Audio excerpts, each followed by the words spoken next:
सुबह सुबह निकल पड़ी हूँ जर्मनी की तरफ। एकदम से लास्ट मोमेंट पे टिकट ली तो बस से जाना पड़ रहा है, फ़्लाइट से नहीं जाऊँगी। और इस वक्त मैं रेलवे स्टेशन की तरफ ही जा रही हूँ। और स्प्रिंग का सीज़न भी आ गया है तो ऐसे ही नज़ारे मिलते रहेंगे।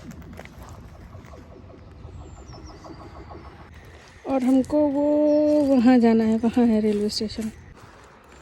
समय हो गया है 6:40 और 8 बजे मेरी बस निकल जाएगी। तो यहाँ से पहले जाऊँगी रेलवे स्टेशन, वहाँ से बस स्टैंड। देखिए क्या होता है, पहली बार बस ले रही हूँ मैं। कहीं कोई नज़र ही नहीं आ रहा है। फिर भी देखो मैं ज़ेब्रा क्रॉसिंग से ही क्रॉस कर रही हूँ।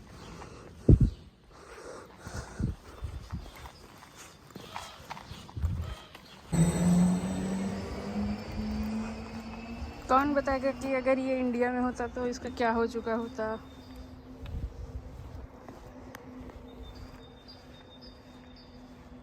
बताती हूँ, मोहल्ले के लोग भगवान पे अर्पण कर चुके होते, सुबह सुबह सब तोड़ के भगवान को चढ़ा चुके होते। ये होता। अपनी ये S8 है, दूसरे नंबर वाली, 4 नंबर प्लेटफॉर्म पे। तो यहाँ के रेलवे स्टेशन पे भी सिगरेट बट्स पड़ी हुई हैं, वहाँ बोतल पड़ी हुई है, टिश्यू पेपर पड़ा हुआ है। तो कहने का मेरा ये मतलब है कि इंसान की फितरत में है गंदगी फैलाना, चाहे कहीं का भी हो, चाहे दुनिया के सबसे अमीर देश का हो या चाहे दुनिया के सबसे गरीब देश का। ये वहाँ की म्यूनसिपैलिटी पे डिपेंड करता है कि कितना साफ रखती है। अपनी ट्रेन आ गई बाबूजी।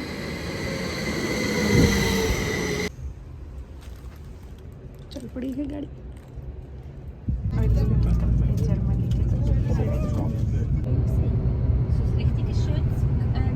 Die Familie Hauskarte, das ist das wirklich ruhig. Eben der Ton.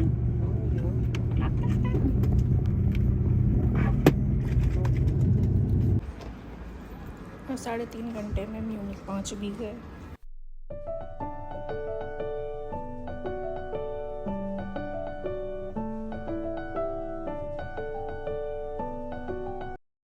छुटकू सा रूम ले लिए हैं जर्मनी में। ये है हम और ये है हमारा कमरा। यहाँ हैंगर वगैरह डालने के लिए है, कपड़े वगैरह रख सकते हैं। ये छुटकू सा बाथरूम है। हम फिर से, और यहाँ नहाने धोने के लिए है, और यहाँ गोले गिराने के लिए है। फिर यहाँ एक छोटा सा बेड है, एक करवट के लिए है बेड, और यहाँ पर टेबल है जहाँ हमने अपना सामान डाल दिया है। और ये क्यूब वाले में हमने घर से ही खाना बना के लाया है, ठीक है, तो कोई कहेगा नहीं क्यूब से खाना खरीद के खा रही हैं। और यहाँ फ़ोन वोन है, टीवी वगैरह है। और ये है बाहर की सिटी, मेन सिटी के बाहर ही है। वो रेलवे स्टेशन था। हम यहाँ रेलवे स्टेशन से नहीं आए, हम बस स्टैंड से आए हैं।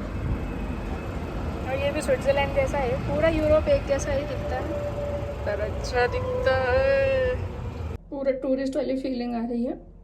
ओलंपिया पार्क आ गई हूँ। और ये वाइट वाइट स्नो नहीं है, ये ऐसे वाले फूल हैं, कितने अच्छे लग रहे हैं।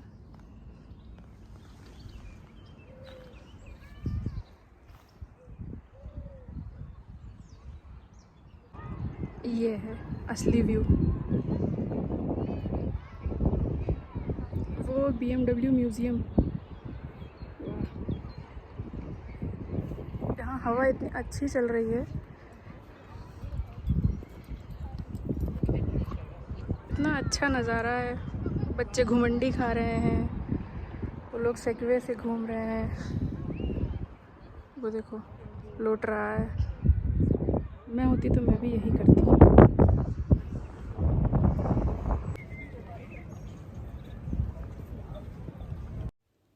और जर्मनी में आए और BMW का म्यूज़ियम नहीं देखा तो क्या देखा। तो म्यूज़ियम की तरफ निकल गए और रोड के उस तरफ है ओलंपिया पार्क। और यहाँ हुए थे ओलंपिक्स, तो ही इसका नाम ओलंपिया पार्क पड़ गया।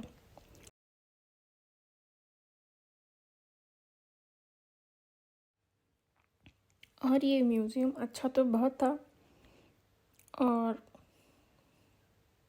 जो कार एंथुजियास्ट हैं या जो मोटर एंथुजियास्ट हैं उनके लिए तो ये जगह जन्नत थी। बट मेरा कोई इतना इंटरेस्ट नहीं है, बट फिर भी बहुत इंटरेस्टिंग था। तो मैंने तो पूरा म्यूज़ियम घूमा और पूरे पैसे वसूल कर लिए। यहाँ चल रहे थे वो एड्स BMW के जो अब तक आए हैं, और ये सारे लोगोज़ हैं BMW के।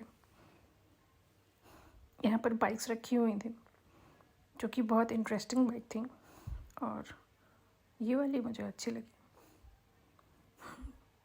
ये तो जय वीरू वाली है, ये तो कोई स्पेसशिप टाइप लग रही है। अच्छा था म्यूज़ियम।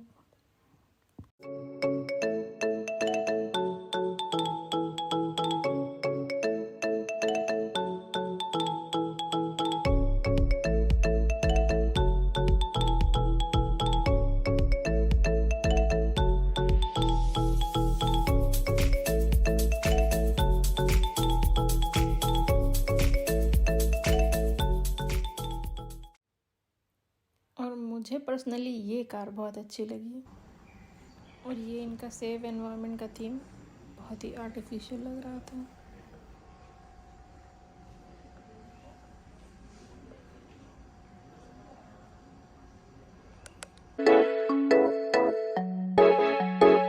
और फिर अगले दिन ऑस्ट्रिया निकल गए सैल्ज़बर्ग की तरफ।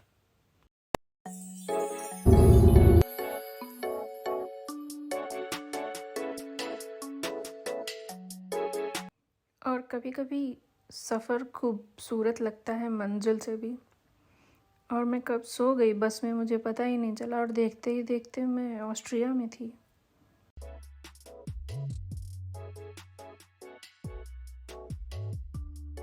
और मैं सैल्ज़बर्ग जा रही थी, जो कि ऑस्ट्रिया में एक छोटा सा टाउन है।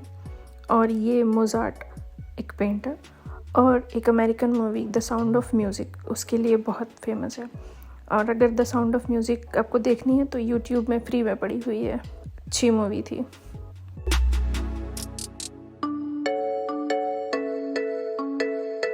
और सैल्ज़बर्ग एक यूनेस्को हेरिटेज भी है, यानी कि आप यहाँ की कोई बिल्डिंग के साथ छेड़खानी नहीं कर सकते हैं। और फिर वही सब जगह ताले लगे हुए हैं।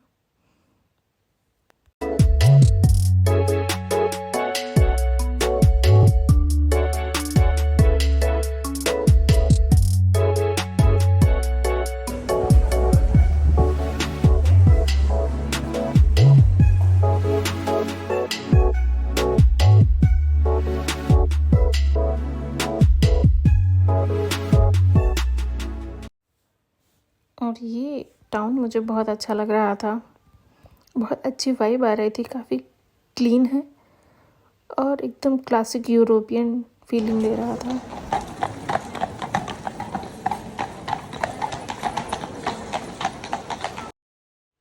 और यहाँ पर ये चचा थे जो कि मूर्ति बन जाते थे और सबको फ़ोटो दे रहे थे, पता नहीं क्या कर रहे थे, सब इनके साथ फ़ोटो खिंचा रहे थे। मेरा भी मन था पर फ़ोटो कौन लेता फिर।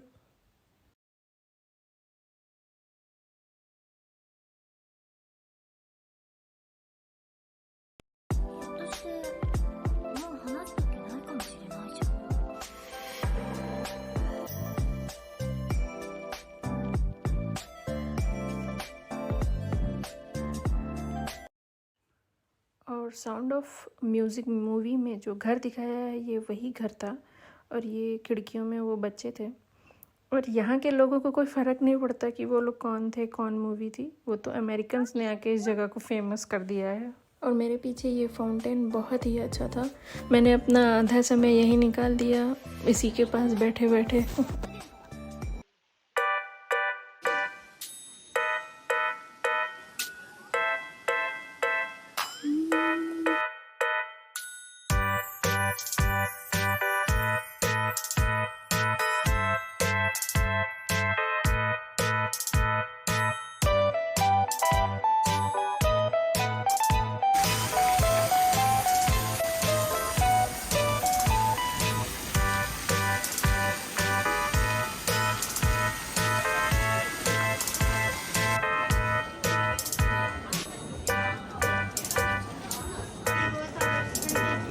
foreslå akkurat at vi nullstiller.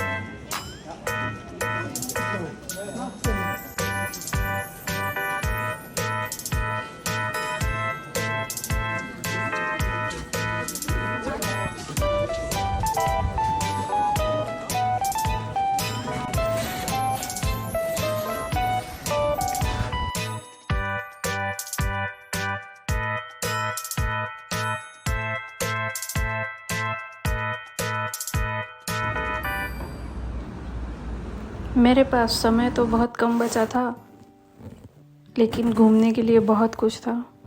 वो होती है ना कि कोई जगह आप घूमिए और फिर आपको लगे कि आपको यहाँ वापस आना चाहिए, ये वो जगह थी। मैंने गलती कर दी म्यूनिक में ज़्यादा स्टे करके, मुझे यहीं रहना चाहिए था। ये बहुत ही अच्छा टाउन है, अब तक का मुझे सबसे अच्छा टाउन लगा।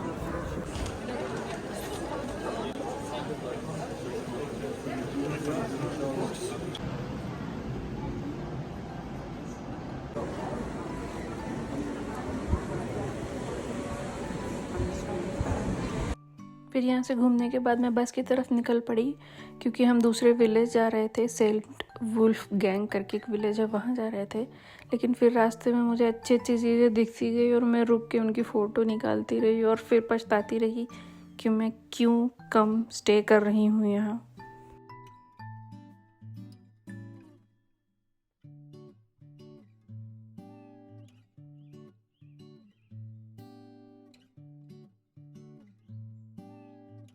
और ऑस्ट्रिया सिर्फ ऑस्ट्रियन एल्प्स के लिए ही नहीं, बहुत सी चीज़ों के लिए फेमस है, जैसे कि चॉकलेट्स, कासल्स। बट सेल्सबर्ग फेमस है यहाँ की सॉल्ट माइंस के लिए। इनफैक्ट सेल्सबर्ग का नाम सॉल्ट माइन से ही पड़ा है, और जो टर्म सैलरी है वो यहीं पर ही कॉइन किया हुआ है। सैलरी क्या बोल रही हूँ मैं।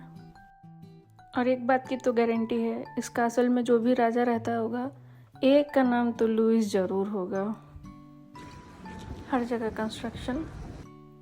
फिर निकल पड़े सेंट वुल्फ गैंग की तरफ, जो कि एक छोटा सा विलेज है। और ये विलेज सेंट वुल्फ गैंग की मम्मी का है। बहुत ही छोटा सा था, अच्छा लग रहा था काफ़ी, और सेल्सबर्ग के पास ही था, तो यहाँ पर भी नमक की मारा मारी थी। और ऑब्वियसली नमक को तो वाइट गोल्ड कहा ही जाता है। और फिर उस विलेज पहुँच के बहुत ही ज़ोर से बारिश होने लगी, और ना मैं छाता ले आई थी, ना मैंने रेनकोट पहना था। पर फिर भी मुझे समझ नहीं आ रहा था कि मैं कौन से एंगल से इस टाउन को कैप्चर करूं, कि आंखों से ही कैप्चर करूं।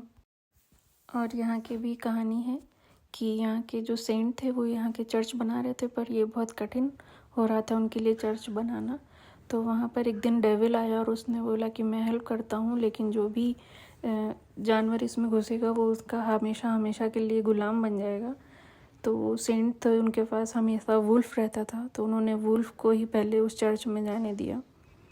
और ऑब्वियसली वुल्फ से वो शैतान जीत नहीं पाया और उसने उसको मार दिया। तो इसी वो तरीके से ये एक सेंट वुल्फ गैंग कहलाने लगा।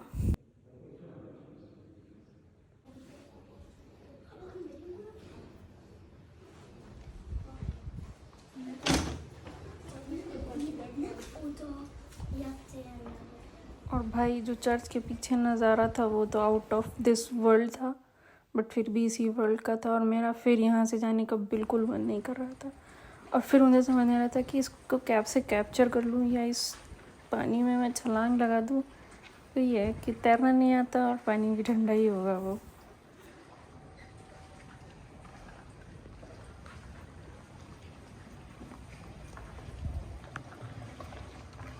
फिर अपनी आइटनरी फॉलो करते हुए हमको वहाँ से एक बोट लेनी थी, जो कि हमको फिर वापस सेल्सबर्ग ले जाती और सेल्सबर्ग से वापस मैं म्यूनिक आ जाती।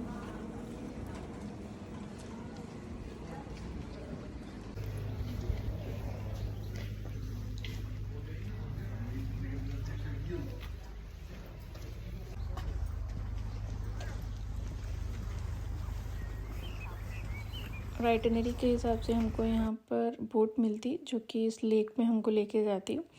और इस लेक का पानी इतना साफ़ है कि इसमें मछलियाँ तक नहीं हैं, क्योंकि मछलियों को भी मडी वाटर चाहिए होता है। और ये लेक प्रोटेक्टेड लेक है, और इस लेक में आप कमर्शियल बोट्स ही चला सकते हो जो कि नॉन डीजल होनी चाहिए।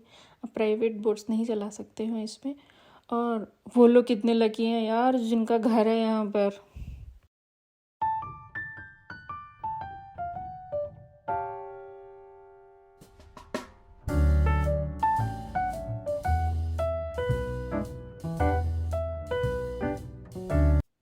और ये माउंटेन या हिल एलिफेंट जैसा नहीं लग रहा है?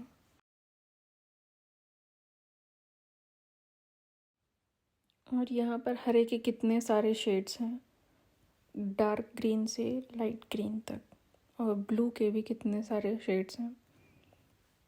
और वो लेक के बीचों बीच जो आइलैंड दिख रहा है उसकी भी एक कहानी है कि एक बार एक बैल इस पानी में कूद गया और वो डूबने लगा, तो उसके पीछे पीछे उसका जो मालिक था वो भी पानी में कूद गया, लेकिन दोनों डूबने लगे। लेकिन किसी तरीके से वो आदमी ने वो बैल की पूंछ पकड़े रही और इस आइलैंड तक आ गए और वो लोग बच गए। इसीलिए ये आइलैंड फेमस है। कोई सेंस है इस बात का? पर अब लेजेंड्स हैं तो हैं, क्या कर सकते हैं। और जैसे जैसे ये टाउन नज़दीक आ रहा था मेरा तो दिल बैठा जा रहा था, क्योंकि मुझे और बोट राइड करनी थी। पर अब हमेशा तो बोट में नहीं रह सकती ना, इसलिए अब उतर के जाना था और इस टाउन को बाय बाय करना था। वैसे तो इस बोट के अंदर भी बैठ सकते थे जो कि हीटेड था, लेकिन बाहर जम रहे थे, लेकिन अंदर नहीं आए क्योंकि असली नज़ारे तो बाहर ही थे ना। और ये शोर पे भी इतना साफ पानी है।